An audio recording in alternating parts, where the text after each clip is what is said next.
Hello. Good evening students. Hello. তো study and Joy YouTube চ্যানেলে তোমাদের সবাইকে আরো একবার স্বাগতম।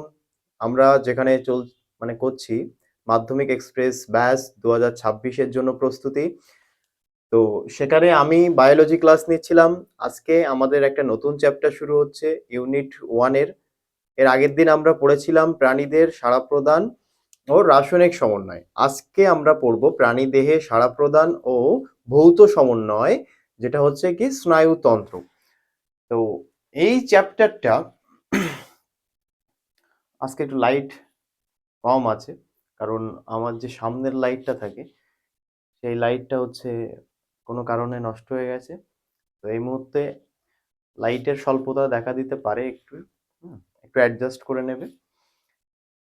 তো দেখো, যেটা বলছিলাম, আমরা যে চ্যাপ্টারটা পড়বো সেটা হচ্ছে কি প্রাণীদের সাড়া প্রদান ও ভৌত সমন্বয়, মানে স্নায়ুতন্ত্র।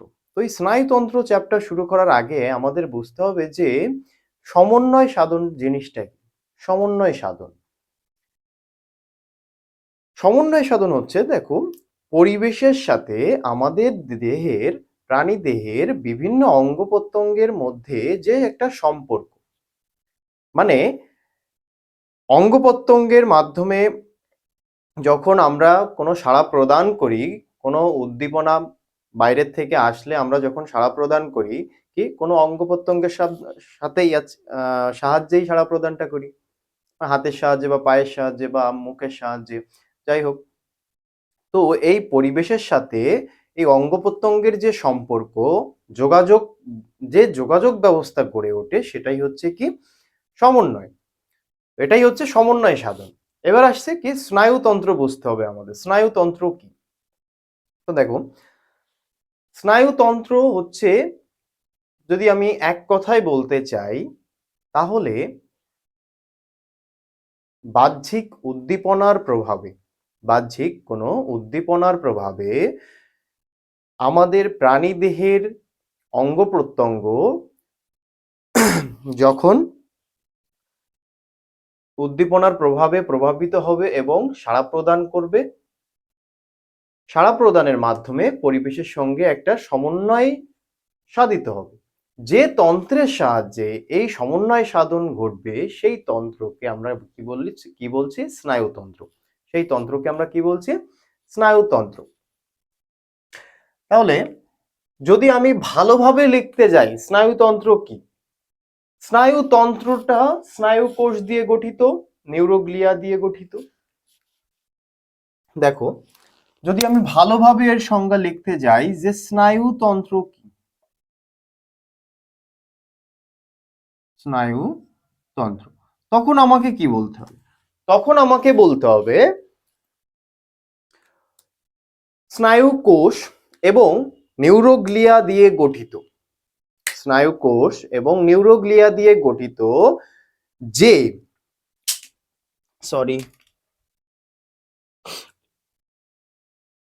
স্নায়ু কোষ এবং নিউরোগ্লিয়া দিয়ে গঠিত যে তন্ত্রের সাহায্যে প্রাণী দেহে উদ্দীপনা গ্রহণ এবং উদ্দীপনায় সাড়া প্রদান করে পরিবেশের সাথে সামঞ্জস্য রক্ষা বা সম্পর্ক রক্ষা এবং প্রাণীদেহের বিভিন্ন অঙ্গ তন্ত্রের মধ্যে সমন্বয় সাধন হয়, তাকে আমরা কি বলছি স্নায়ুতন্ত্র, যাকে ইংলিশে বলা হয় আমাদের নার্ভাস সিস্টেম। অনেকে বলে নার্ভ, নার্ভ দুর্বল, নার্ভ পাওয়া যাচ্ছে না, পালস আসছে না।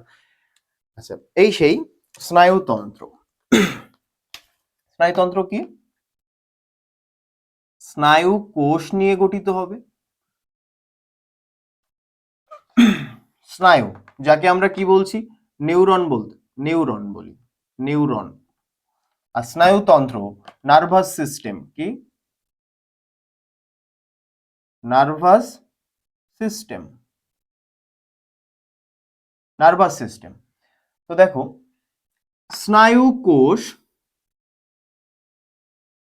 ও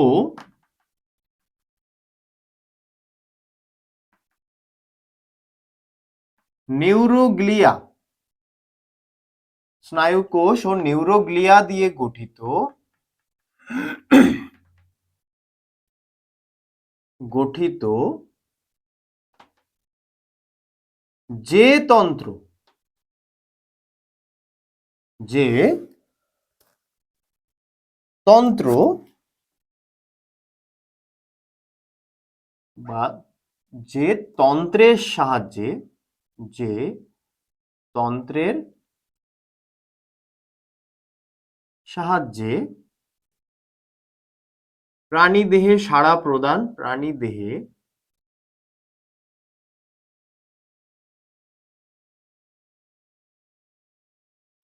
প্রদান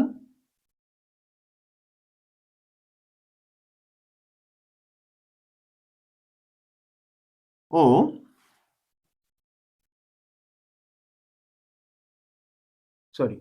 প্রাণীদেহে উদ্দীপনা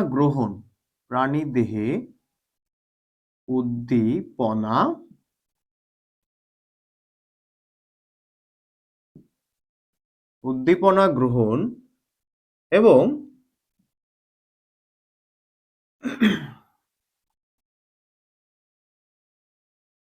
সাড়া প্রদানের মাধ্যমে সাড়া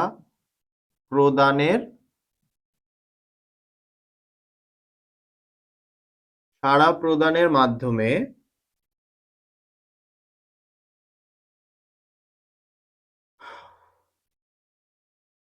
পরিবেশের সঙ্গে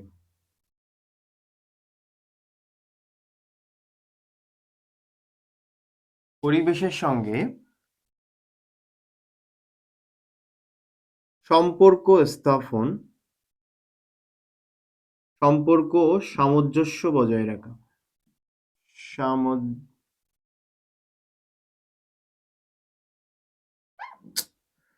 পরিবেশের সাথে সম্পর্ক স্থাপন ও দেহের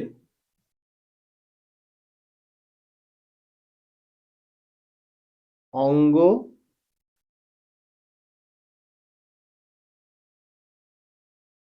প্রত্যঙ্গের মধ্যে সমন্বয় সাধন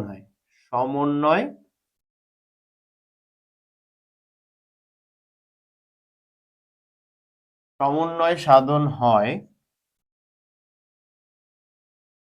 তাকে স্নায়ুতন্ত্র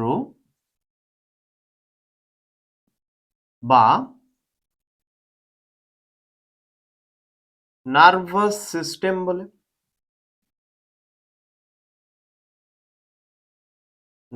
সিস্টেম বলা হয়। দেখো বাবা, হাত ব্যথা হয়ে যায় লিখতে লিখতে। দেখো এখন এক্সাম তোমাদের কাছে চলে এসছে, বেশি লিখবো না, আমি যতটা বোঝানোর চেষ্টা করব মুখে মুখেই আর কি চেষ্টা করব যতটা বোঝানো যায়। তো লিখতে গেলে টাইম বেশি লাগবে, আমি বেশি সময়ে কম কনসেপ্ট বোঝাতে পারবো। এই জন্য সংজ্ঞা টঙ্গ সব তো বইয়ে দেওয়া থাকে, কাজ টাজ সব বইয়ে লেখা থাকে, তোমরা যতটা পারবে বই থেকে পড়বে। কনসেপ্ট যেটা ক্লিয়ার না থাকবে সেটা লেকচার দেখে তোমরা কনসেপ্টটা ক্লিয়ার করবে, কিন্তু বাকিগুলো এইসব সংজ্ঞা তো মুখস্থ করতে হবে। এবার কি হ্যাঁ, কনসেপ্ট বুঝে গেলে সংজ্ঞা মুখস্থ রাখতে মানে টাইম লাগে না, সংজ্ঞা মুখস্থ করতে সময় লাগে না, মুখস্থ থাকে অনেকদিন। যাই হোক, তাহলে কি বললাম, স্নায়ুতন্ত্র বা নার্ভাস সিস্টেম কাকে বলে? স্নায়ু কোষ ও নিউরোগ্লিয়া দিয়ে গঠিত যে তন্ত্র প্রাণীদেহে উদ্দীপনা গ্রহণ এবং উদ্দীপনায় সাড়া প্রদানের মাধ্যমে পরিবেশের সাথে একটা সুসম্পর্ক বা সামঞ্জস্য বজায় রাখা এবং দেহের বিভিন্ন অঙ্গ প্রত্যঙ্গের মধ্যে সমন্বয় সাধন করা, তাকে আমরা কি বলছি? তাকে স্নায়ুতন্ত্র বা নার্ভাস সিস্টেম বলা হয়। তাহলে এই যে স্নায়ুতন্ত্র, মনে করো কি কি হয়, কিভাবে সাড়া প্রদান করে, কিভাবে উদ্দীপনা গৃহীত হয়। আমরা আমাদের গায়ে একটা মশা যখন বসে, সেটা পিছনে বসতে পারে বা পায়ে বসতে পারে, আমরা কিন্তু কি করি, সেই মশার দিকে না তাকিয়ে আমাদের মস্তিষ্ক আমাদেরকে অর্ডার দেয়, হুকুম দেয়, সেই হুকুম অনুযায়ী আমরা হাত ঠিক এক্সাক্ট মশা যেখানে কামড় দিয়েছে সেইখানে যেয়ে বাড়ি মারি, আমরা চট দিই, চোখ দিয়ে দেখা লাগে না। এইটা টোটালটা নিয়ন্ত্রণ করে হচ্ছে এই স্নায়বিক পথ বা স্নায়ুতন্ত্র, নার্ভাস সিস্টেম যেটা, সেটা নিয়ন্ত্রণ করে। তো স্নায়ুতন্ত্রের কাজ কি?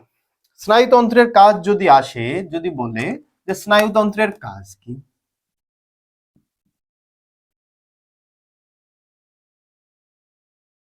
স্নায়ুতন্ত্রের কাজ আমরা লিখতে পারবো না? স্নায়ুতন্ত্রের কাজ আসলে আমরা লিখতে পারবো, অবশ্যই পারবো। কি এক হচ্ছে, কি লিখতে পারি, যে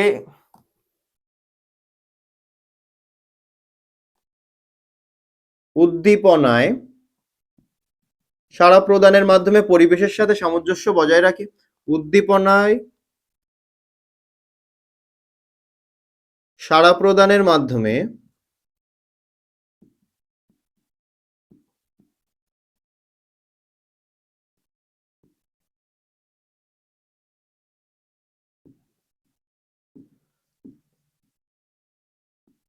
পরিবেশের সাথে সম্পর্ক বজায় রাখে, বজায় রাখে বা রাখা। নাম্বার 2 কি, এই দেখো আমাদের আমাদের স্নায়ুতন্ত্র বা নার্ভাস সিস্টেম কোথায় কাজ করে? কোথায় কাজ করে?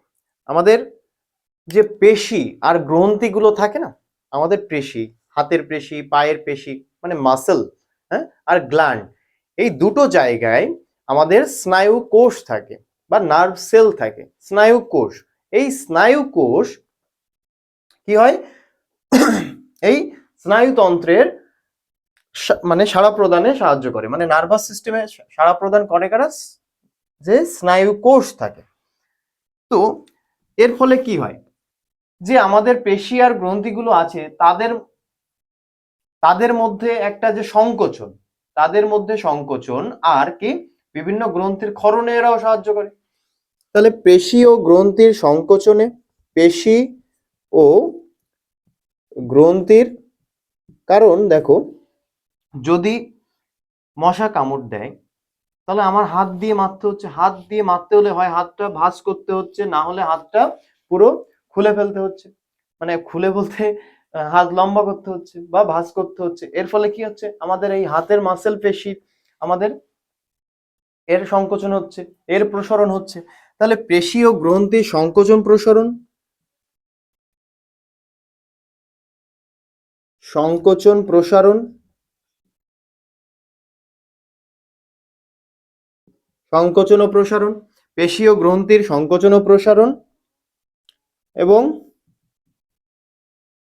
ক্ষরণে বিভিন্ন গ্রন্থির, আচ্ছা সরি, এখানে পেশির, লেখো পেশির সংকোচন ও প্রসারণ এবং গ্রন্থির ক্ষরণ, গ্রন্থির ক্ষরণে সাহায্য করে,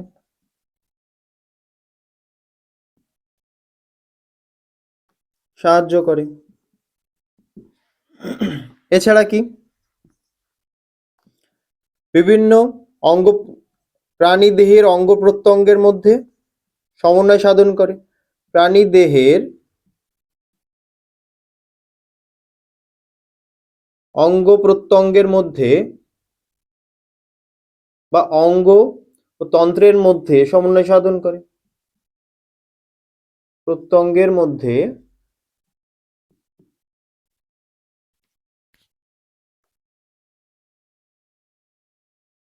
সমন্বয়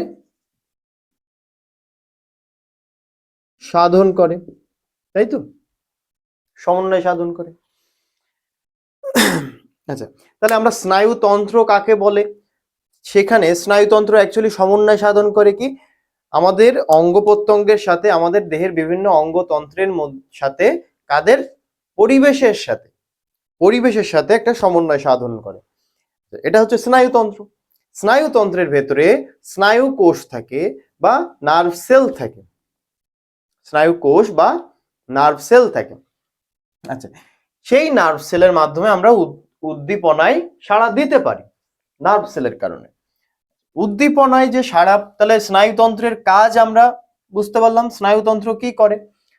উদ্দীপনায় সাড়া প্রদানের মাধ্যমে পরিবেশের সাথে সম্পর্ক বজায় রাখছে, পেশি সংকোচন ও প্রসারণ এবং গ্রন্থির ক্ষরণে সাহায্য করছে, প্রাণীদেহের অঙ্গ প্রত্যঙ্গের মধ্যে সমন্বয় সাধন করছে। আচ্ছা, তাহলে মুছে দিই। এরপরে যেটা আমরা দেখব সেটা হচ্ছে স্নায়ুবিক পথ। কি দেখব? স্নায়ুবিক পথ। দেখো, মুছে দিলাম।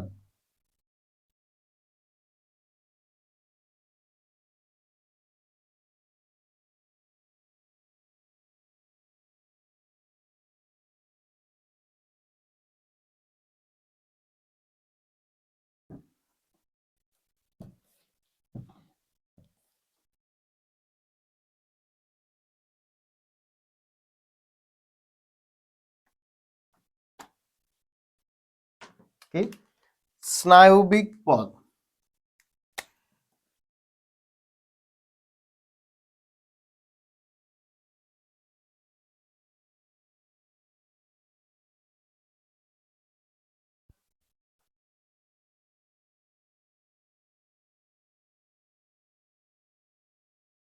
বা নার্ভাস পাথওয়ে।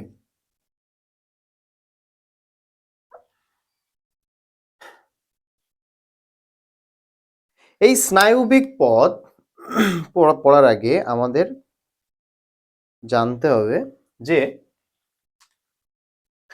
কি জানতে হবে? প্রত্যেকটা প্রাণী সংবেদনশীল। প্রত্যেকটা প্রাণীর প্রধান বৈশিষ্ট্য হলো সংবেদনশীলতা। মানে কি? উদ্দীপকের উদ্দীপনায় সাড়া দেওয়া। সংবেদনশীলতা হচ্ছে কি?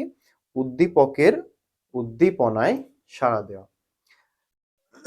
দেখো, আমরা যখন উদ্ভিদের চলন পড়েছিলাম সে সময় আমরা এটা পড়েছিলাম, সংবেদনশীলতা, উত্তেজিতা, এসব পড়েছিলাম। তো এই স্নায়ুবিক পথে কি হচ্ছে, যেহেতু প্রত্যেকটা প্রাণী সংবেদনশীল, উদ্দীপকের উত্তেজনায় সাড়া দেয়, তাহলে আমাদের মনে করো এটা একটা হাতের আঙুল, ঠিক আছে? এটা একটা হাতের আঙুল। বাকি ফিঙ্গার গুলো আমি ড্র করলাম।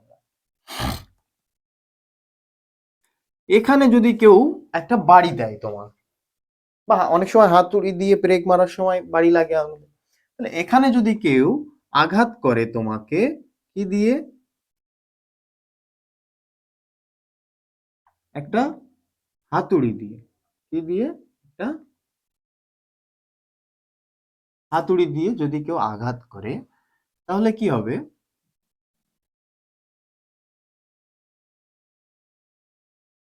আঘাত পেলে কি হবে? এখান থেকে দেখো, এখান থেকে সোজা একটা সিগন্যাল তোমার হাত দিয়ে গিয়ে তোমার যে মাথায়, মানে যে সেন্ট্রাল নার্ভাস সিস্টেম থাকবে, কেন্দ্রীয় স্নায়ুতন্ত্র থাকবে, সেখানটায় এই সিগন্যালও পাঠিয়ে দেবে। এটা কি? এটা হচ্ছে সেন্ট্রাল নার্ভাস সিস্টেম বা কেন্দ্রীয় স্নায়ুতন্ত্র, ঠিক আছে? তো এই সিগন্যালটা যাচ্ছে, নিয়ে যাচ্ছে। তো এই সিগন্যালটা পেলো কোথার থেকে? এর যেখান থেকে সিগন্যালটা পেয়েছে, মানে আঘাত প্রাপ্ত স্থান বা উদ্দীপিত স্থান, সেই জায়গাটা আমরা বলবো, মানে সিগন্যাল যেখান থেকে গ্রহণ হচ্ছে সেটা হচ্ছে গ্রাহক। এটাকে আমরা বলবো গ্রাহক। এবং এই যে সিগন্যালটা নিয়ে যাচ্ছে কোথায়? সেন্ট্রাল নার্ভাস সিস্টেমে, মানে কেন্দ্রীয় স্নায়ুতন্ত্রে, সেটাকে আমরা এই যে ব্ল্যাক কালারের এই যে সিগন্যালের তারটা আমরা দেখালাম, এটা হচ্ছে সংজ্ঞাবহ সংজ্ঞাবহ নিউরন। সংজ্ঞাবহ নিউরন, যাকে আমরা ইংলিশে বলি সেন্সরি নিউরন। সেন্সরি নিউরন, যাকে আমরা ইংলিশে কি বলি? Sensory neuron. আচ্ছা, এখান থেকে আমি আরেকটা কালার দিয়ে ড্র করছি, দেখো। এবার এখানে কি হবে? এ সেন্ট্রাল নার্ভাস সিস্টেম থেকে একটা সিগন্যাল পাবে, যে যাও কোথায় ব্যথা লেগেছে সেই জায়গায় জলদি জলদি আঙুলটা সরিয়ে নিতে বলো, তাই তো? তো এ যাবে ওই সিগন্যালটা কোথায়? কোথা থেকে কোথায়? সেন্ট্রাল নার্ভাস সিস্টেম থেকে যাবে। প্রথমে যাবে কোথায়? হাতের যে এইখানটায় যে পেশি গ্রন্থি থাকবে, মানে বাইসেপসের মাসেল, হুম, এটা হচ্ছে তোমার পেশি। এখানে থাকে হচ্ছে স্নায়ু কোষ। সেই স্নায়ু কোষ এই সিগন্যালটা তারপরে এখান থেকে পাঠিয়ে দেবে আঘাতপ্রাপ্ত স্থানে, আর আঙুলটা দ্রুত ওখান থেকে সরে আসবে। মানে আঘাতপ্রাপ্ত স্থানে পাঠানোর দরকার হয় না, এর এই যে পেশি, এই পেশিতে পাঠিয়ে দিলেই হয়ে যায়। পেশিতে একবার সিগন্যাল যাওয়া মানে পেশি সংকুচিত হবে। পেশিতে আছে স্নায়ু কোষ, ও যখন দেখবে আমার সেন্ট্রাল নার্ভাস সিস্টেম থেকে একটা সিগন্যাল এসছে, তখন ও সংকুচিত হয়ে যাবে। সংকুচিত হওয়ার হলে সংকুচিত হবে, প্রসারিত হওয়ার হলে প্রসারিত হবে। ঠিক আছে? আচ্ছা, এই যে সেন্ট্রাল নার্ভাস সিস্টেম থেকে পেশি গ্রন্থির দিকে যেটা আসছে, সেই সিগন্যালটা হচ্ছে আজ্ঞাবহ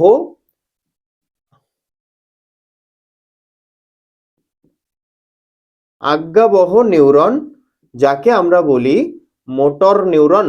motor motor neuron motor neuron এ কোথা থেকে সিগন্যাল নিয়ে আসছে? সেন্ট্রাল নার্ভাস সিস্টেম থেকে। কোথায় আসছে? কোথায় আসছে? এই যে পেশিতে। কোথায় আসছে? এই যে পেশিতে।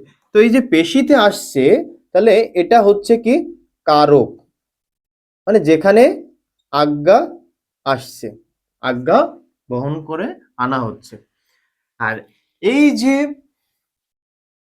যে একটা সিগন্যাল যাচ্ছে সেন্সরি নিউরন, মানে একটা সংজ্ঞা নিয়ে যাচ্ছে, তারপরে সেখান থেকে যে আবার আজ্ঞাবহ নিউরন ওই সিগন্যালটা ট্রান্সফার করছে, মানে ব্যাক ব্যাক করছে, পুশ ব্যাক করছে।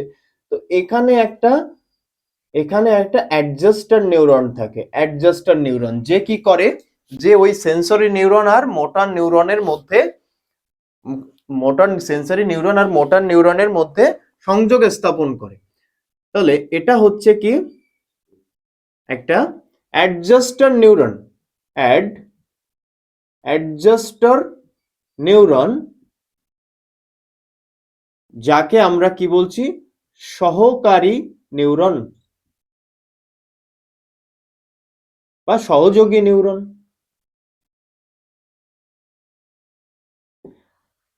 তাহলে এখান থেকে আমরা স্নায়বিক পদ লিখতে পারি না? যদি বলে এখানে 2 নম্বরের 2 মার্কসের একটা কোশ্চেন আছে, 2 মার্কসের কোশ্চেনটা হচ্ছে এই, যে তোমাকে বলবে যে স্নায়বিক পথের যে যেভাবে প্রবাহ হয় আর কি, সেই পথের এক তীর চিহ্ন দিয়ে ওই পথটা দেখাও। তীর চিহ্নের মাধ্যমে স্নায়বিক পথ অঙ্কন করো বা দেখাও, এরকম আসে। তাহলে তীর চিহ্নের মাধ্যমে যদি আমাকে লিখতে হয়, তাহলে কি লিখতে হবে? দেখো, প্রথমে আমি কি লিখব? আমার উদ্দীপক। উদ্দীপক এখানে হাতুড়ির বাড়ি দিয়েছিলাম, তাহলে উদ্দীপক কি করবে? উদ্দীপক উদ্দীপনা দেবে, উদ্দীপনা, তাই তো? সেখান থেকে যাচ্ছে কি, গ্রাহক সেটা গ্রহণ করবে, সেই উদ্দীপনাটা গ্রাহক গ্রহণ করবে, করে সেটা নিয়ে যাবে সেন্ট্রাল নার্ভাস সিস্টেমে, কি আজ্ঞাবহ নিউরন বা সেন্সরি নিউরন, ওই সরি সংজ্ঞাবহ নিউরন, সংজ্ঞাবহ নিউরন, সংজ্ঞাবহ নিউরন বা সেন্সরি নিউরন। আচ্ছা, তারপরে সেটা কোথায় চলে যাবে? সিএনএস এ, সেন্ট্রাল নার্ভাস সিস্টেমে যাবে, কেন্দ্রীয় স্নায়ুতন্ত্রে যাবে। কেন্দ্রীয় স্নায়ুতন্ত্র লিখে দেই, কেন্দ্রীয়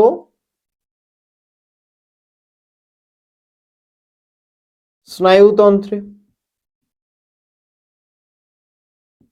কেন্দ্রীয় স্নায়ুতন্ত্র। সেখান থেকে সিগন্যাল কোথায় যাবে? মানে কেন্দ্রীয় স্নায়ুতন্ত্র কি করবে? কেন্দ্রীয় স্নায়ুতন্ত্র বলবে মোটর নিউরনকে যেতে সিগন্যাল নিয়ে, তাহলে সে আজ্ঞাবহ নিউরন। আজ্ঞাবহ নিউরন। আজ্ঞাবহ নিউরন কি করবে? আজ্ঞাবহ নিউরন এসে ওই পেশিতে যাবে, পেশি বা কারক বলতে পারো, কারক। এখানে পেশি কারকের মতো কাজ করছে। আচ্ছা, তারপরে কি হচ্ছে? সাড়া প্রদান করবে, সাড়া প্রদান। ঠিক আছে, তাহলে এই হচ্ছে 2 নম্বরের একটা কোশ্চেন, যার অ্যান্সার এই যে স্নায়ুবক পথ তীরচিহ্নের মাধ্যমে দেখাও। তাহলে প্রথমে উদ্দীপনা আসছে, উদ্দীপন উদ্দীপনা দিচ্ছে, আচ্ছা উদ্দীপিত করছে, গ্রাহক সেটা গ্রহণ করছে, করার পরে সেন্সরি নিউরনের মাধ্যমে কোথায় যাচ্ছে? সেন্ট্রাল নার্ভাস সিস্টেমে। সেন্ট্রাল নার্ভাস সিস্টেমে গিয়ে তারপরে ওই বার্তাটা ট্রান্সফার করার জন্য, কি একটা অ্যাডজাস্টার নিউরন থাকছে, যাকে আমরা কি বলছি? অ্যাডজাস্টার নিউরন বা সহকারী নিউরন। সেটা কি করছে? ওই সেন্সরি নিউরন আর মোটর নিউরনের মধ্যে সংযোগ গড়ে তুলছে। আচ্ছা, তাহলে সেন্ট্রাল নার্ভাস সিস্টেম থেকে, ওখান থেকে আজ্ঞাবহ নিউরন মানে মোটর নিউরন, ওটা কি করবে? সেই সিগন্যালটা পেশিতে নিয়ে আসবে। পেশিকে এখানে কারক বলা হচ্ছে, কারক। এবার কারক কি করবে? ওই কারকে মানে পেশিতে থাকছে কি? স্নায়ু কোষ। তাহলে স্নায়ু কোষ কি করবে? উদ্দীপনায় সাড়া দেবে। হাতকে মারতে বললে মারবে, যদি গরম লাগে তাহলে সরিয়ে নিয়ে আসতে বলবে। আচ্ছা, এই যে ঘটনাগুলো দেখছো, এটা খুবই তাৎক্ষণিক একটা প্রক্রিয়া, মানে একদম সেকেন্ডের মধ্যে হবে। তুমি বুঝতে পারবে না কখন উদ্দীপনা দিল আমাকে, কখন উদ্দীপক এসে উদ্দীপিত করলো, কখন আমার সিগন্যালটা গেল সেন্ট্রাল নার্ভাস সিস্টেমে, আর কখন আবার সে ওই সেন্ট্রাল নার্ভাস সিস্টেম থেকে মোটর নিউরনের মাধ্যমে আবার আমার পেশিতে এসছে, আর হাত আমি পেছনে তুলে নিয়েছি। এই প্রসেস একদম কয়েক মিলি সেকেন্ডের ব্যাপার। যে আমি একটা গরম কড়াইতে বা হাঁড়িতে হাত দিচ্ছি, গরম জিনিসের উপরে হাত দিচ্ছি, সাথে সাথে আমি হাত তুলে নিচ্ছি। এই যে প্রসেসটা হচ্ছে, মনে করো এটা ভীষণ গরম, তাহলে আমার এখানে হাত দিলেই আমি এরকম তুলে নেব। এই যে প্রসেসটা হচ্ছে, এটা ভীষণ দ্রুত। তাহলে স্নায়ুতন্ত্রের যে কাজটা হয়, এটা কি হয়? এটা খুবই তাৎক্ষণিক একটা প্রক্রিয়া, মানে খুব দ্রুত কিন্তু তাৎক্ষণিক। হঠাৎ হবে, হঠাৎ চলে যাবে। এ আবার হরমোনের মতো, কিন্তু হরমোনের মতো এরা ক্রিয়ার পরে বিনষ্ট হয়ে যায় না। মানে ক্রিয়ার পরে যে বিনষ্ট হয়ে যাবে বা কোনো পরিবর্তন হবে, এরকম হয় না স্নায়ুতন্ত্রে। আচ্ছা, তাহলে এইটা পড়ার পরে আমরা এখান থেকে কি দেখতে পাচ্ছি? যে নিউরন 3 প্রকার না? কি দেখতে পাচ্ছি? নিউরন 3 প্রকার। তা আমরা এখান থেকে লিখতে পারি না যে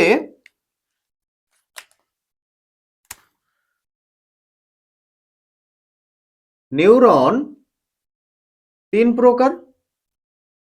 লিখতে পারি কিনা? পারি। নাম্বার 1, একটা হচ্ছে কি? সংজ্ঞাবহ নিউরন। সংজ্ঞাবহ নিউরন, যাকে আমরা কি বলছি? Sensory neuron. ইংলিশ টার্মগুলো একটু পড়ে রাখবে, কম্পিটিটিভ এক্সামে গেলে তখন সব ইংলিশ টার্মেই তো পড়তে হবে। তো সংজ্ঞাবহ নিউরন, যাকে আমরা কি বলছি? Sensory neuron. আরেকটা কি? আজ্ঞাবহ নিউরন। আজ্ঞাবহ নিউরন। আরেকটা কি? ওই ইসে সহকারী নিউরন বা অ্যাডজাস্টার নিউরন।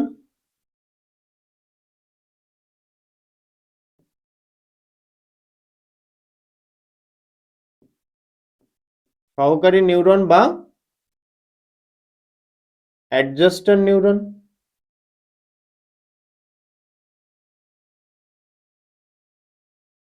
সহকারী নিউরন বা অ্যাডজাস্টার নিউরন। তাহলে এখানে নিউরনের প্রকারভেদও আমরা পেয়ে গেলাম, তারপরে স্নায়বিক পথও আমাদের কমপ্লিট হয়ে গেল। ব্যাস, এরপরে কি আসছে?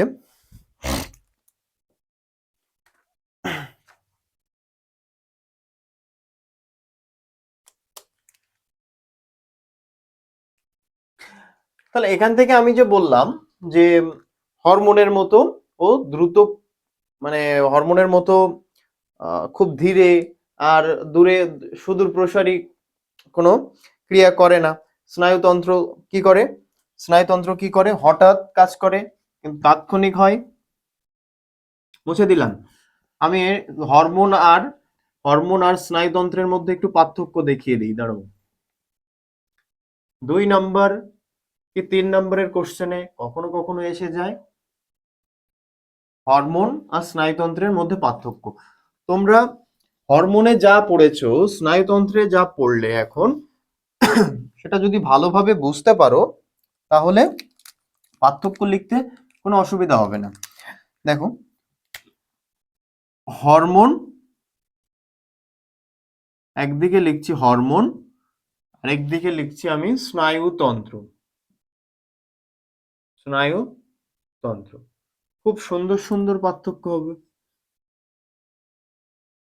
একদম রসগোল্লার মতো পার্থক্য। হরমোনের নাম্বার ওয়ান কি? যদি দুইজনের আমি দেখি যে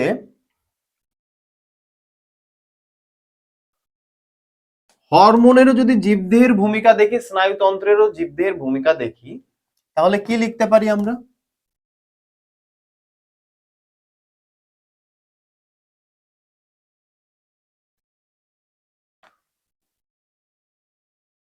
হরমোন চ্যাপ্টারের হেডিংয়েই ছিল। এই চ্যাপ্টারের নাম কি? প্রাণী দেহে সাড়া প্রদান ও ভৌত সমন্বয়, যাকে বলছি স্নায়ুতন্ত্র। এর আগের চ্যাপ্টার যখন পড়েছিলাম তখন আমরা কি লিখেছিলাম? প্রাণী দেহের সাড়া প্রদান ও রাসায়নিক সমন্বয়, যাকে বলি হরমোন। তাহলে এখান থেকে আমরা কি বুঝলাম? যে হরমোন হরমোন জীব দেহে রাসায়নিক সমন্বয় সাধন করে। রাসায়নিক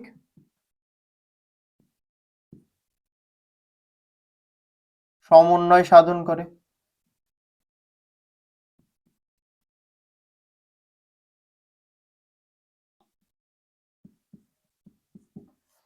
আর স্নায়ুতন্ত্র কি করে?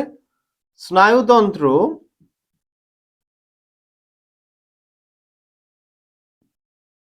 প্রাণীদেহে স্নায়ুতন্ত্র প্রাণীদেহে ভৌত সমন্বয় সাধন করে। প্রাণীদেহের ভৌত সমন্বয় সাধন করে।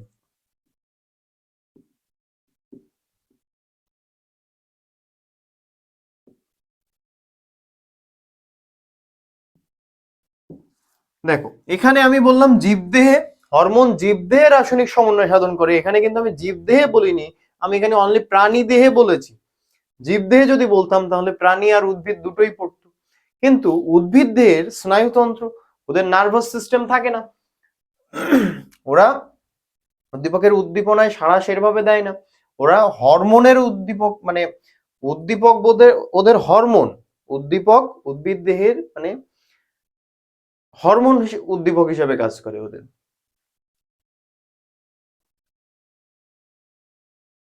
নাম্বার 2, হরমোন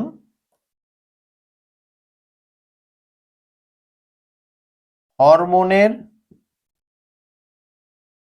কাজ ধীর হয়, ধীর,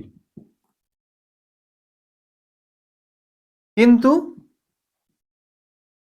সুদূর প্রসারী, কিন্তু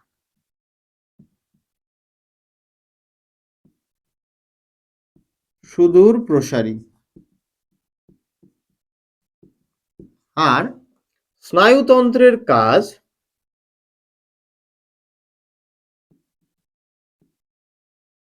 স্নায়ুতন্ত্রের কাজ দ্রুত, কাজ দ্রুত হয় কিন্তু তাৎক্ষণিক, অল্প কিছুক্ষণের জন্য, তাৎক্ষণিক, দ্রুত কিন্তু তাৎক্ষণিক। আচ্ছা, হরমোন কি হয়? হরমোন ক্রিয়ার পরে ধ্বংসপ্রাপ্ত হয়। ক্রিয়ার পর ধ্বংসপ্রাপ্ত হয়।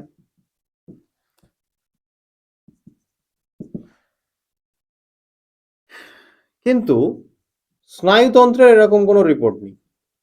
স্নায়ুতন্ত্রে স্নায়ুতন্ত্র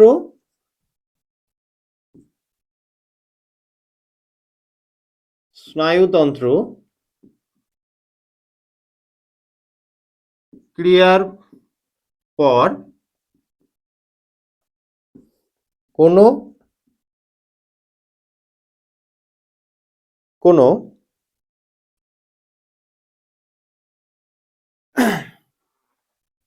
গঠনগত কার্যগত পরিবর্তন দেখায় না।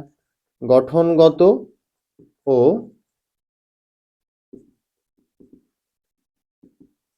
কার্যগত পরিবর্তন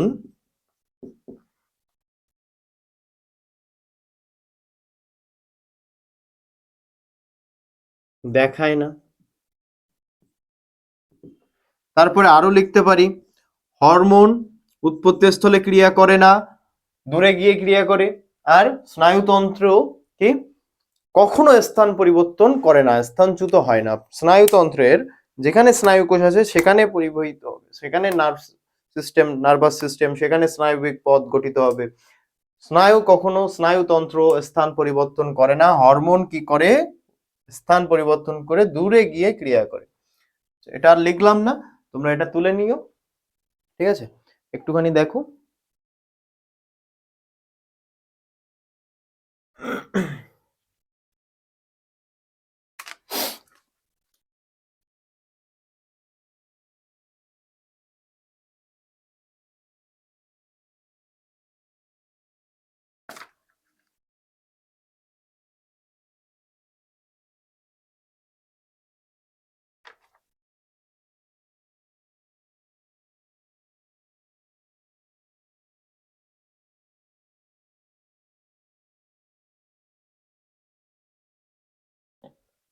আচ্ছা, মুছে দেবো, দিলাম।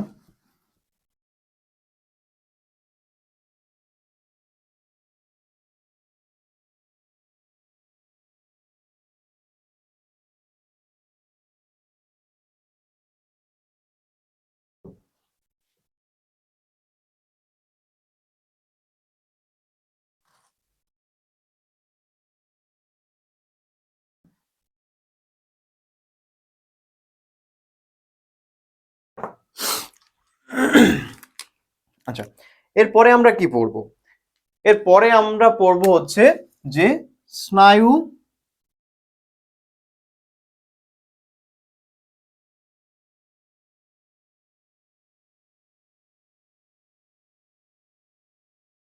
স্নায়ু কোষ।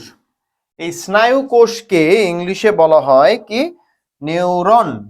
স্নায়ু কোষকে ইংলিশে আমরা কি বলবো, নিউরন।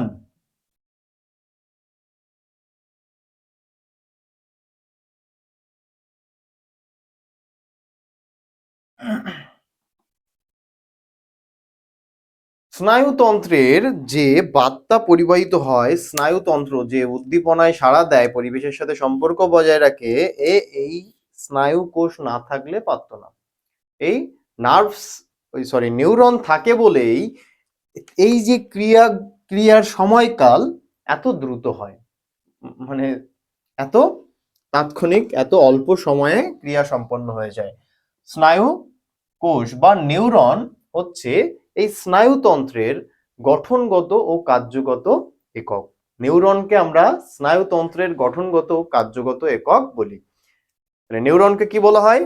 নিউরনকে বলা হয়, নিউরন বা স্নায়ু কোষ, স্নায়ু কোষ বা নিউরনকে স্নায়ুতন্ত্রের গঠনগত ও কার্যগত একক বলা হয়। কারণ ওই স্নায়ুতন্ত্রের যে প্রধান কাজ, সে এটাই নিয়ন্ত্রণ করে, বুঝলে? আচ্ছা, তাহলে স্নায়ু কোষ বা নিউরন আমরা কি লিখতে পারি? স্নায়ু কোষ বা নিউরন যদি সংজ্ঞায় আমাদের লিখতে হয়, তাহলে স্নায়ু কোষ বা নিউরন আমরা কি লিখতে পারি? এই নিউরনের একটা কোষ দেহ থাকে। আর অনেক ধরনের প্রবর্ধক থাকে। কোষ দেহ ও তাহলে কোষ দেহ কোনটা আর প্রবর্ধক কোনটা আমরা চিত্রর মাধ্যমে বুঝবো। তার আগে সংজ্ঞাটা দেখি। নিউরনের একটা স্নায়ু কোষ বা নিউরনের একটা কোষ দেহ থাকে আর অনেক ধরনের প্রবর্ধক থাকে। প্রবর্ধক থাকে, প্রবর্ধক। তাহলে সেই সকল প্রকার প্রবর্ধক নিয়ে গঠিত কি এর আরেকটা পরিচয় আছে স্নায়ুতন্ত্রের গঠনগত কার্যগত একক। তাহলে লিখব গঠিত স্নায়ুতন্ত্রের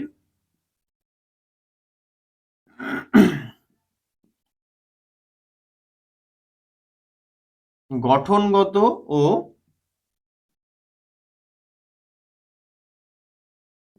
কার্যগত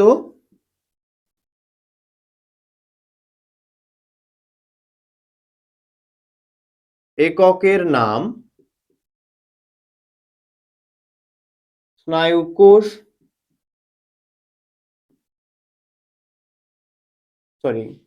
গঠনগত কার্যগত একক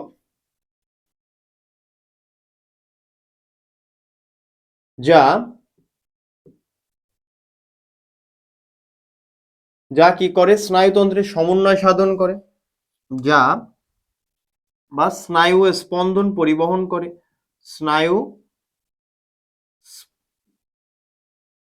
স্পন্দন পরিবহন করে।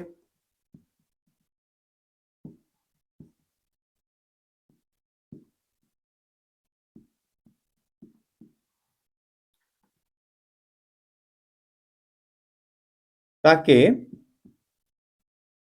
স্নায়ুকোষ বা নিউরন বলে। স্নায়ুকোষ বা নিউরন বলা হয়। স্নায়ুকোষ বা নিউরন বলা হয়। তাহলে কোষ দেহ, স্নায়ুকোষ বা নিউরনের সংজ্ঞা কি? স্নায়ুকোষ বা নিউরন একটা কোষ দেহ নিয়ে গঠিত, আর কি নিয়ে গঠিত? অনেক ধরনের প্রবর্ধক। হোয়াট ইজ কল্ড প্রবর্ধক? প্রবর্ধক জিনিসটা কি আমরা এরপরে চিত্র যখন আঁকবো তখন বুঝতে পারবো। অনেক প্রকার প্রবর্ধক নিয়ে গঠিত, যা স্নায়ুতন্ত্রের গঠনগত কার্যগত একক এবং যা কি স্নায়ু স্পন্দন পরিবহন করে, তাকে আমরা স্নায়ুকোষ বা নিউরন বলি। এই স্নায়ুকোষ বা নিউরন প্রধানত দুই প্রকার। স্নায়ুকোষ বা নিউরন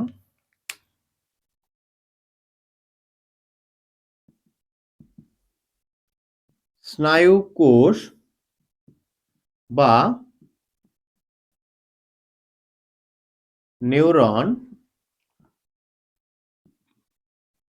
প্রধানত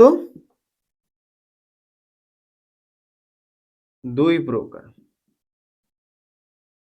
স্নায়ুকোষ বা নিউরন প্রধানত দুই প্রকার। একটা হচ্ছে ওই কোষ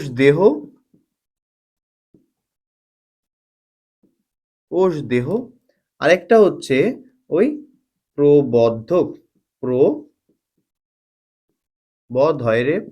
প্রবর্ধক। কোষ দেহকে বলা হয় সেল বডি, ইংলিশে বলা হয় সেল বডি, আর প্রবর্ধককে ইংলিশে বলা হয় প্রসেস, CESS, প্রসেস। তাহলে স্নায়ুকোষ বা নিউরন প্রধানত দুই প্রকার, একটা হচ্ছে কোষ দেহ বা সেল বডি, আর একটা হচ্ছে প্রবর্ধক বা প্রসেস। এই কোষ দেহের মধ্যে অনেকগুলো জিনিস থাকে। যেমন কি কি? একটা থাকবে কোষ ঝিল্লি। কোষ ঝিল্লিটা কি? কোষ ঝিল্লি হচ্ছে ওই কোষ দেহটা, মানে একটা স্নায়ু কোষের যে কোষ দেহ, নিউরনের যে কোষ দেহ, সেই কোষ দেহকে বাইরে থেকে রক্ষা করা, বাইরের একটা আবরণ, যেটা যেটা কি লাইকেন নির্মিত, যেটা কি সরি সরি লাইকোপ্রোটিন দ্বারা নির্মিত, যেটা কি লাইকোপ্রোটিন দ্বারা নির্মিত, সেটাকে বলছি কোষ ঝিল্লি। মানে বাইরের আবরণ, কোষ দেহের আবরণ। এছাড়া আরেকটা কি থাকবে? নিউক্লিয়াস থাকে, নিউক্লিয়াস থাকে। তাছাড়া কি থাকবে?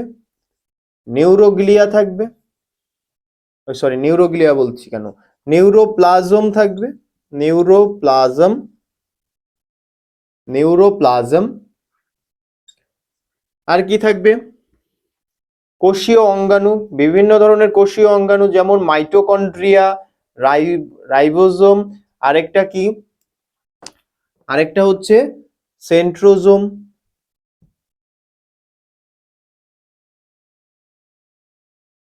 কোষীয় অঙ্গাণু, কোষীয় অঙ্গাণুর ভেতরে মাইটোকন্ড্রিয়া, রাইবোজোম, সেন্ট্রোজোম এক্সেট্রা। আচ্ছা, এই যে রাইবোজোম থাকে ওই কোষীয় অঙ্গাণুর মধ্যে, তোমরা হয়তো অনেকে জানবে যে স্নায়ু কোষ বিভাজিত হয় না, স্নায়ু কোষ একবার নষ্ট হয়ে গেলে আর সেখানে পুনরস্থাপন বা নতুন কোষ ওখানে দেওয়া সম্ভব নয়, নতুন কোষ তৈরি করা সম্ভব নয়। কেন?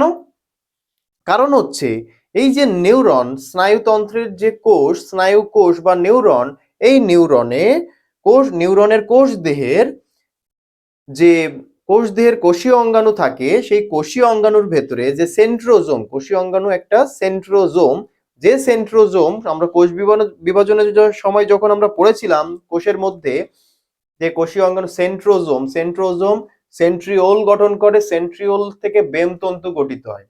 সেন্ট্রোজোম কি করতো? সেন্ট্রিওল তৈরি করতো, সেন্ট্রিওল থেকে বেম তন্তু গঠিত হতো। সেই বেম তন্তু ক্রোমোজোমদ্বয়কে দুই মেরু প্রান্তের দিকে পৃথক করে টেনে নিয়ে যেত। কিন্তু এখানে ওই সেন্ট্রোজোম নিউরনের ক্ষেত্রে, মানে স্নায়ু কোষে সেন্ট্রোজোম নিষ্ক্রিয় অবস্থায় থাকে, মানে সেন্ট্রোজোম আর বিভাজিত হয় না। সেন্ট্রোজোম বিভাজিত না হলে সেন্ট্রোজোম গঠিত হবে না, সেন্ট্রোজোম গঠিত না, সরি, সেন্ট্রোজোম বিভাজিত না হলে সেন্ট্রিওল গঠিত হবে না, সেন্ট্রিওল গঠিত না হলে বেমতন্তু গঠিত হবে না, বেমতন্তু গঠিত না হলে কোষ বিভাজনও ঘটবে না। তাহলে কি হবে? এখানে নিষ্ক্রিয় অবস্থায় থাকছে, যেহেতু সেন্ট্রোজোম নিষ্ক্রিয় অবস্থায় থাকছে, সেহেতু নিউরন বা স্নায়ু কোষ আমাদের বিভাজনে অক্ষম।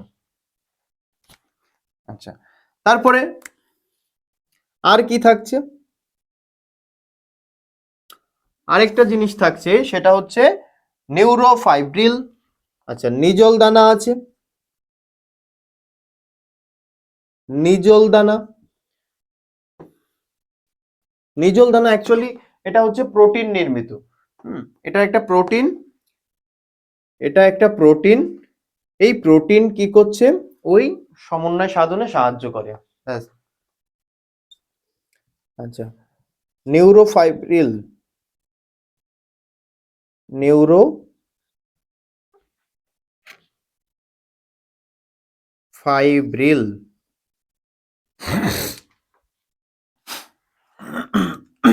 নিউরোফাইব্রিল।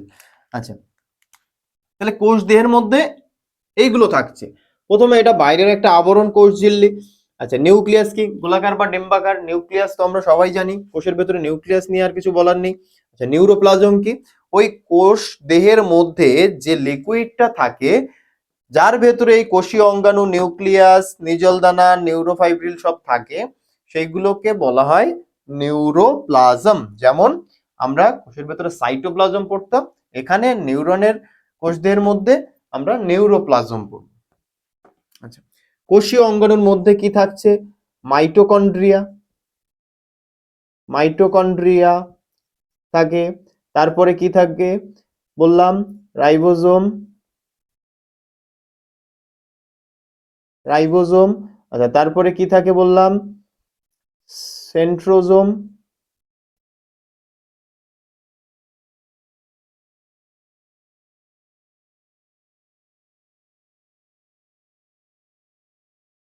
সেন্ট্রোজোম যা বিভাজিত হয় না, নিষ্ক্রিয় অবস্থায় থাকে, তাই নিউরনের বিভাজন ঘটে না। আচ্ছা, নিজল দানা একটা প্রোটিন, যেটা কি ওই সমন্বয় সাধন করবে অঙ্গতন্ত্রের মধ্যে, পেশীয় তন্ত্রের মধ্যে। আচ্ছা, নিউরোফাইব্রিল নিউরোফাইব্রিল হচ্ছে দৃঢ়তা প্রদান করে। নিউরোফাইব্রিল কিছুটা কোষদেহের মধ্যে, কিছুটা এই প্রবর্ধকের মধ্যে, মানে অ্যাক্সনের মধ্যে। আমরা যখন এখনো পড়িনি, তাই অ্যাক্সনটা এখনো পড়িনি, তাই বলছি না। আচ্ছা, নিউরোফাইব্রিল মনে রাখো যে কোষদেহের যে সঠিক আকারটা, নিউরনের যে কোষের আকারটা ধরে রাখতে সাহায্য করে। হুম, মনে করো এখানটায় যদি আমার একটা শক্ত হাড় না থাকতো, তাহলে এই ঘাড়টা সোজা এইভাবে দাঁড়িয়ে থাকতে পারতো? পারতো না, এইভাবে বেঁকে পড়ে থাকতো। তাহলে এই যে হাড়টা, বোনটা আমার এই মস্তিষ্কটাকে, মাথাটাকে ধরে রেখেছে সোজা করে, এটার জন্য একটা সাপোর্টের দরকার হয়েছে। ঠিক তেমন নিউরনের কোষদেহকে, নিউরনের ওই যে কোষের আকার, মাথা এরকম মোটা, আর আমরা দেখব চিত্রের মাধ্যমে, তো ওই শেপটা ধরে রাখার জন্য যেটা কাজ করে সেটা হচ্ছে নিউরোফাইব্রিল। আচ্ছা, প্রবর্ধকের মধ্যে আমরা কি কি পড়বো? প্রবর্ধকের মধ্যে আমরা দুটো জিনিস পড়বো, একটা হচ্ছে ডেনড্রন, আরেকটা হচ্ছে অ্যাক্সন। ডেনড্রন আর আরেকটা অ্যাক্সন। ডেনড্রন আর অ্যাক্সন। আচ্ছা, তাহলে মুছে দিই, আমরা চিত্রটা আঁকি। আমরা আঁকতে যাচ্ছি এখন নিউরনের একটা, নিউরনের একটা বা স্নায়ু কোষের একটা, পরিণত স্নায়ু কোষের একটা চিত্র। পরিণত স্নায়ু কোষের একটা চিত্র।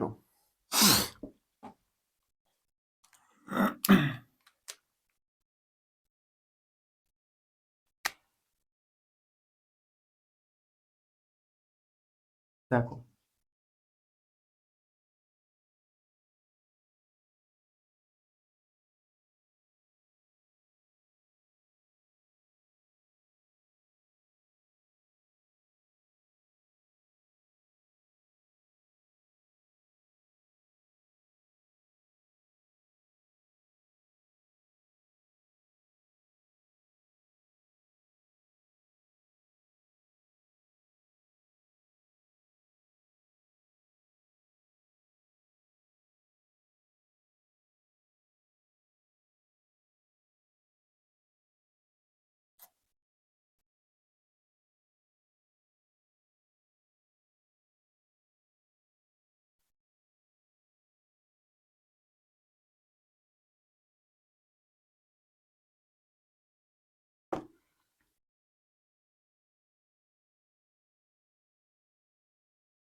দেখো, পিকচারটা একটু ড্র করতে টাইম তো লাগবেই।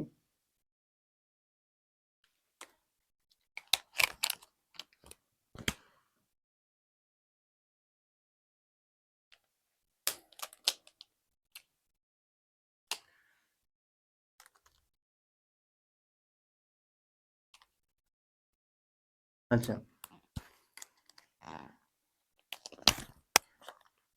এই যে পার্টটা আমি এঁকেছি, এই যে পার্টটুকু এখনো যদিও কমপ্লিট করিনি, একটু কমপ্লিট করে দিই অল্প একটু।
আমি যেভাবে ড্র করছি, একটি আদর্শ নিউরনের চিত্র পরীক্ষায় আসে, অল্টারনেটিভ ইয়ারে আসে।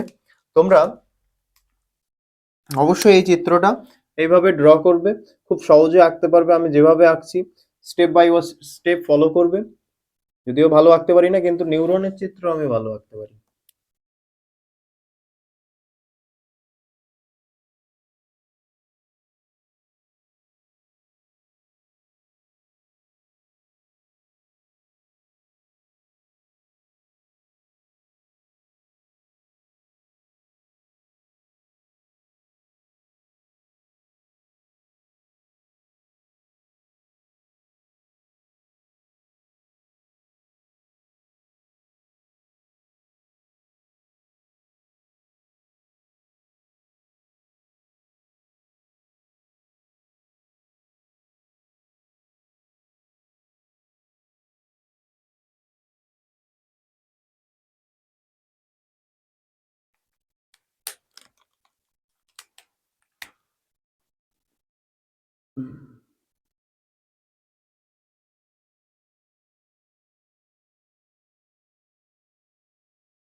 এবার দেখো, এবার আমি লিখতে পারি মোটামুটি বাকিগুলো কোনটার কি নাম আমরা পরে দেখছি। আগে মেন যে দুটো পার্ট সেই দুটো পার্টের দেখো, একটা হচ্ছে নাম্বার ওয়ান যে পার্টটা সেটা হচ্ছে কোষ দেহ। তাহলে উপরে যেটা দেখতে পাচ্ছ এটা হচ্ছে কোষ দেহ বা সেল বডি, সেল বডি। আর নিচের যে পার্টটা তোমরা দেখতে পাচ্ছ, এই যে এখান থেকে পুরো নিচ অব্দি, এই পার্টটা হচ্ছে কি,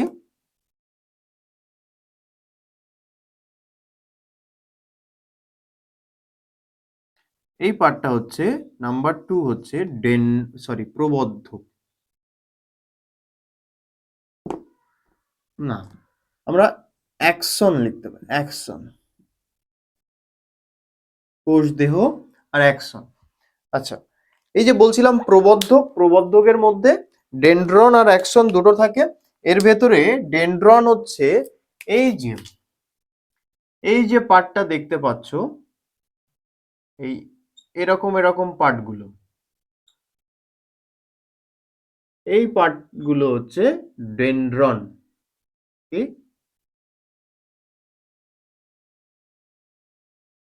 ডেনড্রন। আর এই ডেনড্রনের এক একটি, মানে এক একটি ডেনড্রনের এক একটি শাখাকে আমরা বলি ডেনড্রাইট। ডেনড্রাইট কি বলি? ডেনড্রাইট। ডেনড্রনের এক একটা শাখাকে আমরা কি বলছি? ডেনড্রাইট।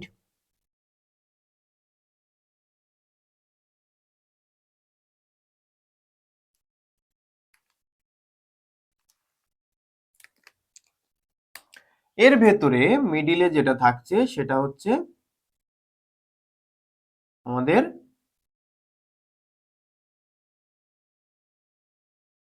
নিউক্লিয়াস। Nucleus, nucleus. তাহলে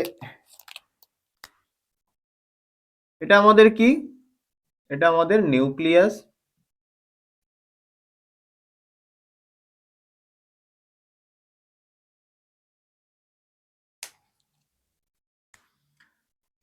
এটা হচ্ছে নিজল দানা।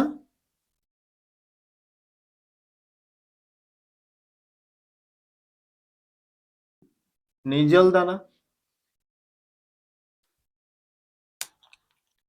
এবার দেখো,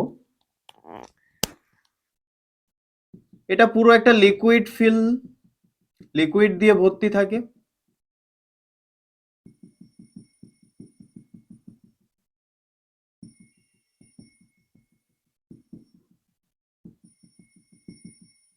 সেটা আমরা কি পড়েছিলাম? নিউরোপ্লাজম। নিউক্লিয়াসের সাইটোপ্লাজমকে আমরা কি বলি? নিউরোপ্লাজম। তাহলে এটা হচ্ছে কি সেই নিউরোপ্লাজম।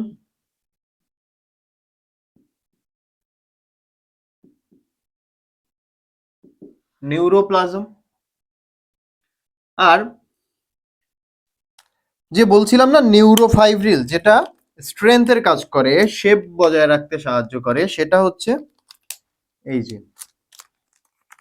দেখিয়ে দিই একটু এখানটাতে, এরকম সরু সরু সুতোর মতো ফাইবারের মতো, যেটা অ্যাকশনেও কিছুটা থাকে, আবার কোষ দেহের মধ্যে কিছুটা থাকে। এই যে গলা, নিউরন কোষের যে গলা, এইটুকুকে বলে অ্যাকশন হিলক। এইটুকুকে কি বলে? অ্যাকশন হিলক, মানে নেক। আচ্ছা, তার আগে এটাকে কি বলছি? নিউরোফাইব্রিল। নিউরোফাইব্রিল।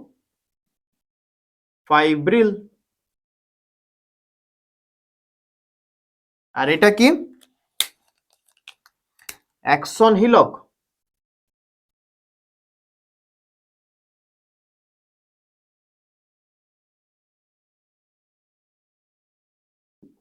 অ্যাকশন হিলক। এবার আসছে আমরা অ্যাকশন পার্টে। অ্যাকশন পার্টে কি থাকে?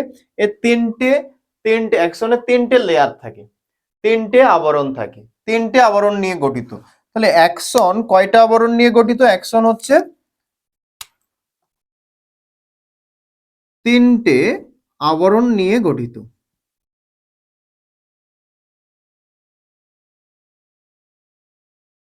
নিয়ে তিনটে আবরণ নিয়ে গঠিত। এই তিনটে আবরণের একটার নাম হচ্ছে কি? এক্সোলেমা।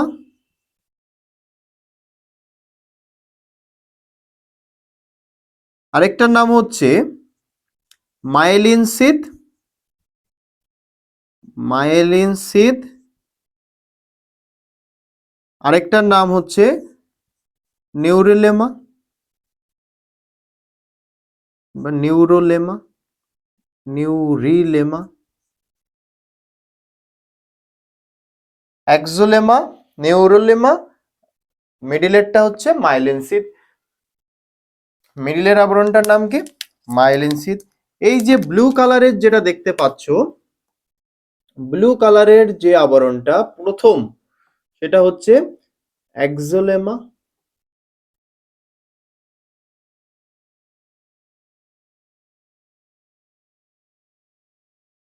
এক্সোলেমা।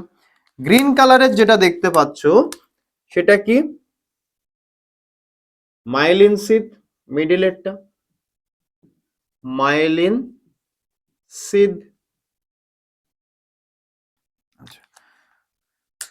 রেড কালারের যেটা দেখতে পাচ্ছ, রেড কালারের,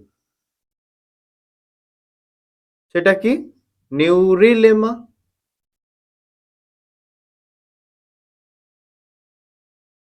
একদম বাইরের আবরণ। এই মাইলিন সিদ কিছু কিছু জায়গায় দেখো, কিছু কিছু জায়গায় নেই, কিছু কিছু জায়গায় অনুপস্থিত। কিসের জন্য? ওই এক্সোলেমার সংকোচন প্রসারণের জন্য, নিউরনের সংকোচন প্রসারণের জন্য। মানে এক্সোলেমা যাতে সংকোচন প্রসারিত হয়। রেল লাইনের পাত দেখেছো? রেল লাইনের পাত দেখবে কিছু দূর গ্যাপ গ্যাপে কাটা আছে, কেননা রেল লাইন যখন আসে তখন কি ওই লোহার পাতটা প্রসারিত হয়ে বড় হয়। বড় হলে কি হয়? একটু গ্যাপ রাখতে হয়, নাহলে কি পাত থেকে ওই লোহার পাত উঠে যেতে, মানে রেল লাইন থেকে ওই লোহার পাতটা উঠে যাওয়ার সম্ভাবনা থাকে, দুর্ঘটনা ঘটার সম্ভাবনা থাকে। তো ঠিক সংকোচন প্রসারণের জন্য এই যে মাইলিন সিদ জায়গায় জায়গায় দেখো নেই, কেন? এক্সোলেমার সংকোচন প্রসারণের জন্য। তো এই যে জায়গা, এই যে জায়গাটুকু গ্যাপ, এই গ্যাপটাকে বলা হয়, এই যেটুকু গ্যাপ আছে এই গ্যাপ গুলোকে বলা হয় নোড অফ রানভিয়ার বা রানভিয়ারের পর্ব।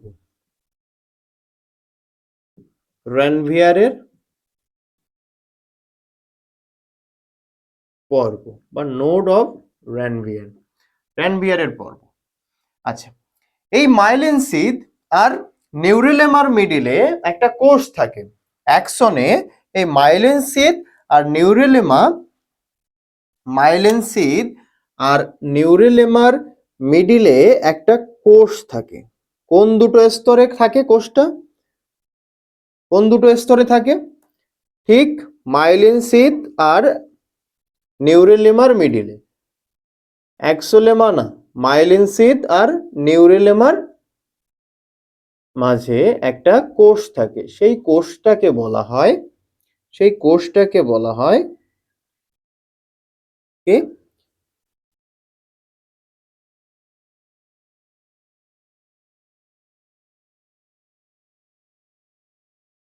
সোয়ান কোষ। সোয়ান কোষ, তার ভেতরে যে নিউক্লিয়াস থাকে তাকে বলবো সোয়ান কোষের নিউক্লিয়াস। তাহলে এই কোষগুলো কি? সোয়ান কোষ। কোথায় থাকে? মাইলিন সিদ আর নিউরিলেমার যে আবরণ তার মাঝখানে। এবার দেখো, মাইলিন সিদ সব নিউরনে উপস্থিত থাকে না। অ্যাক্সোলেমা তো থাকবে, ব্লু কালারের লেয়ারটা তো থাকবে আবরণটা, নিউরিলেমাও থাকবে রেড কালারের লেয়ারটা, বাট গ্রিন কালারের যে মাইলিন সিদ এটা এটা সব নিউরনে উপস্থিত থাকে না।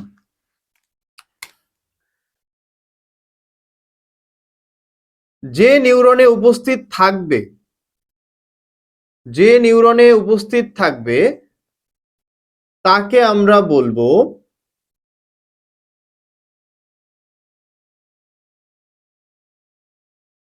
মাইলিনেটেড। তাকে আমরা কি বলবো? সরি, মেডুলেটেড। ওটাই দেখতে যাচ্ছিলাম। মেডুলেটেড নিউরন। আর যদি উপস্থিত না থাকে,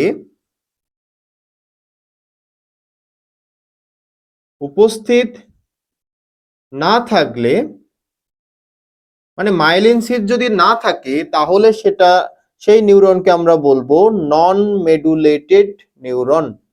নন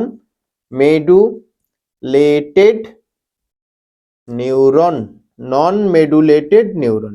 উপস্থিত যদি না থাকে তাহলে আমরা কি বলবো? নন মেডুলেটেড নিউরন। আচ্ছা, এর লাস্টে যেটা আছে, এই যে একদম প্রান্ত দেশে, এইগুলোর নাম হচ্ছে প্রান্ত বুরুষ। নিউরনের শেষ প্রান্তকে বলা হয় প্রান্ত বুরুষ। আচ্ছা, এই নিউরনগুলো কিভাবে থাকে পরস্পর? নিউরন কোষ বা স্নায়ুতন্ত্র কিভাবে থাকে? মনে করো এই যে ডেনড্রাইট দেখছো, ডেনড্রন মানে মাথা দেখছো, আর প্রান্তপুরুষ দেখছো। এই প্রান্তপুরুষের পরের থেকে আরেকটা নিউরন কোষ জোড়া লেগে থাকবে, যার ডেনড্রনটা এই অ্যাক্সনের প্রান্তপুরুষের সাথে লেগে থাকবে। মানে কি? এই একটা নিউরন, এই দুটো নিউরন, এর এটা কোষ দেহ, এর এটা কোষ দেহ। মানে এর ডেনড্রন এর অ্যাক্সনের প্রান্তপুরুষের সাথে লেগে থাকবে। আবার আরেকটা নিউরন যদি তুমি দেখতে চাও তাহলে এর ডেনড্রনের সাথে এর অ্যাক্সনের প্রান্তপুরুষ লেগে থাকবে। এইভাবে নিউরন কোষ সাজানো থাকে। তাহলে ডেনড্রনের কাজ কি? ডেনড্রনের কাজ হচ্ছে অন্য নিউরন থেকে বার্তা কোষ দেহে প্রেরণ করা। আর অ্যাক্সনের কাজ কি? অ্যাক্সনের কাজ হচ্ছে যে কোষ দেহ থেকে সিগন্যাল নিয়ে হচ্ছে রিসিপ্টরে পাঠানো। কোষ দেহ থেকে সিগন্যাল নিয়ে রিসিপ্টরে, মানে যেখানে আমার দরকার সেখানে সিগন্যালটা পাঠানো।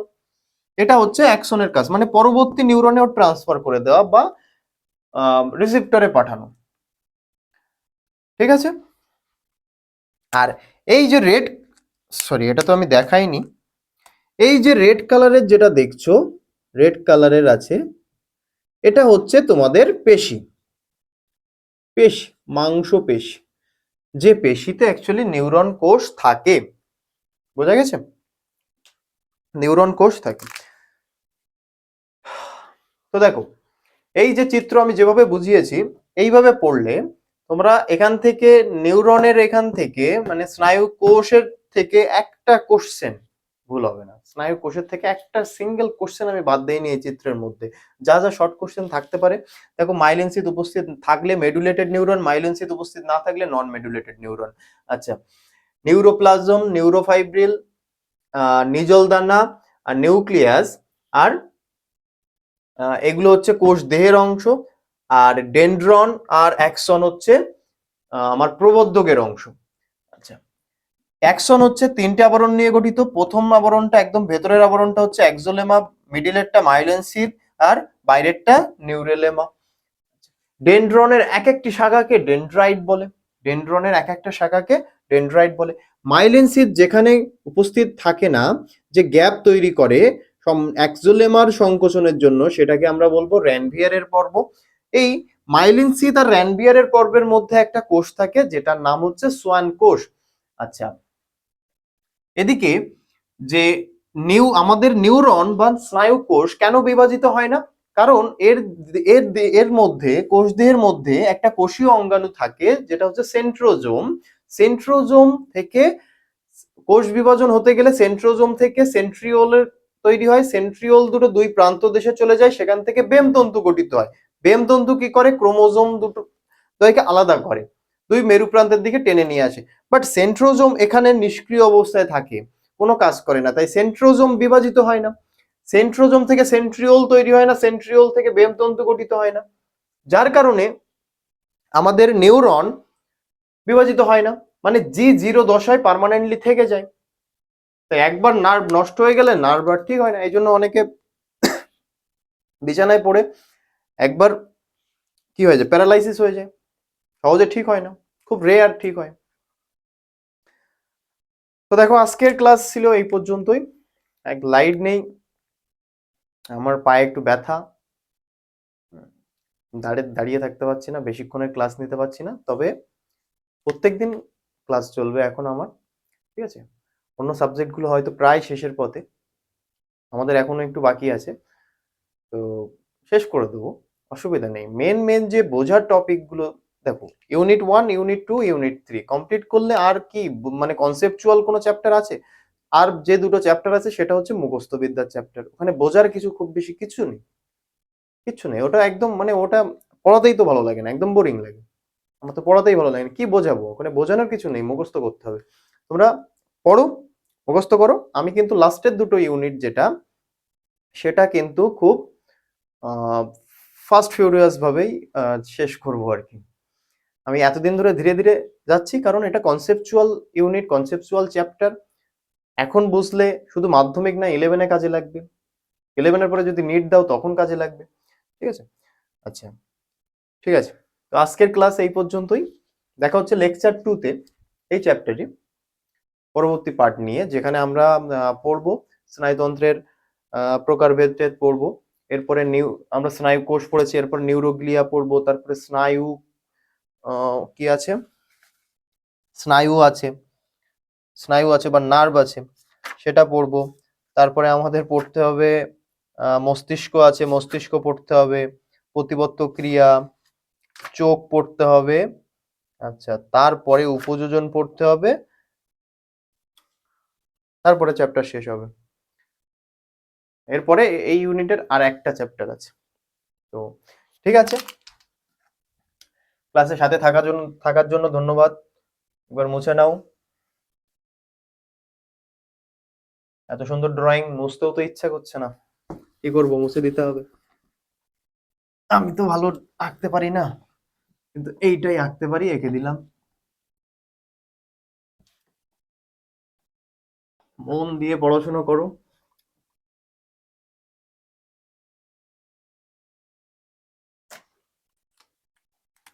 সাথে থাকার জন্য ধন্যবাদ, থ্যাংক ইউ। যারা যারা এখনো আছো তাদেরকে কি আর বলবো, মানে ওদের পড়াশোনার ইচ্ছা নেই, ওদের কাজ নেই, যারা চলে মানে থ্যাংক ইউ লেখার আগে চলে গেছে, তারা সত্যি সত্যি সিরিয়াসলি পড়ছে, যেটুকু দরকার সেটুকু নিচ্ছে। এখনো কি দেখছো? চলো টাটা।